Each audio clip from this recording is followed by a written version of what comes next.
Have you ever wondered why you agree to things you don't want? Why you say yes when your whole body is screaming no? Or why disappointing someone feels like a physical pain? Here's the truth psychology never sugarcoats. People-pleasing isn't a personality trait. It's a trauma response. And once you understand why, everything changes.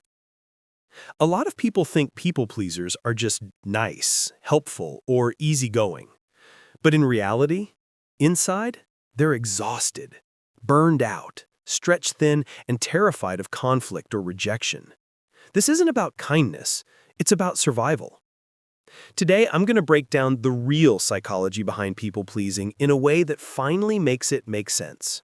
Let's start with where it begins. People don't wake up one day and decide, let me be the person everyone takes advantage of. No. People-pleasing usually starts when you grow up in an environment where you had to be easy to be loved, you avoided conflict to stay safe, your emotions felt dangerous or unstable, or you were praised for staying quiet, agreeable, or not causing problems. Your nervous system learned one rule: keep others happy and you'll stay safe. You didn't become a people-pleaser, you had to become one. Psychologists call this the fawn response, a lesser-known trauma survival instinct. When some people face conflict, they fight. Some freeze. Some run. But people-pleasers, they fawn.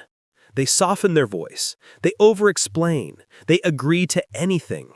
They shrink to avoid tension. Not because they're weak, but because being good was how they protected themselves.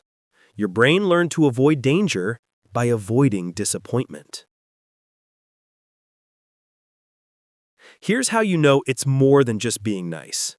You apologize even when nothing is your fault. You feel guilty saying no even for small things. You replay conversations afraid someone is upset. You overthink your texts before sending.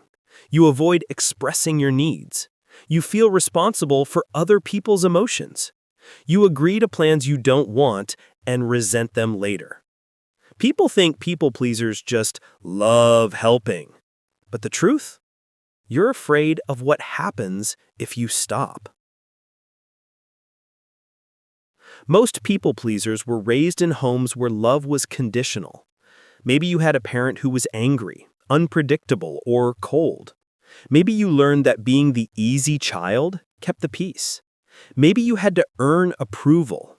Maybe you were ignored unless you were useful. Maybe you were taught that having needs was too much. So your brain made a deal. If I'm perfect, I won't be abandoned. And even now, as an adult, your body reacts to rejection like you're still that child who had to survive. Here's why your guilt feels so intense. Your brain confuses setting boundaries with losing love. To your nervous system, saying no feels like danger. Standing up for yourself feels like a risk.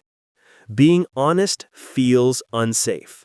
So your body does the only thing it was trained to do. It pleases. It obeys. It avoids conflict.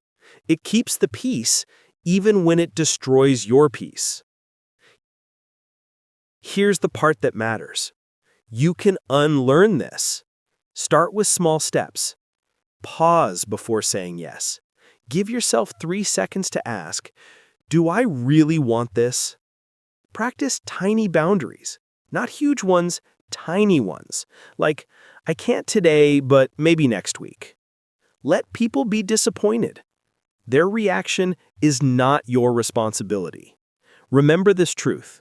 Kindness without boundaries is self-destruction. You don't have to earn love anymore. You don't have to shrink to be safe. You don't have to please to exist. You are allowed to take up space. You are allowed to have needs. You are allowed to say no. If you love new knowledge to improve your life, hit subscribe now.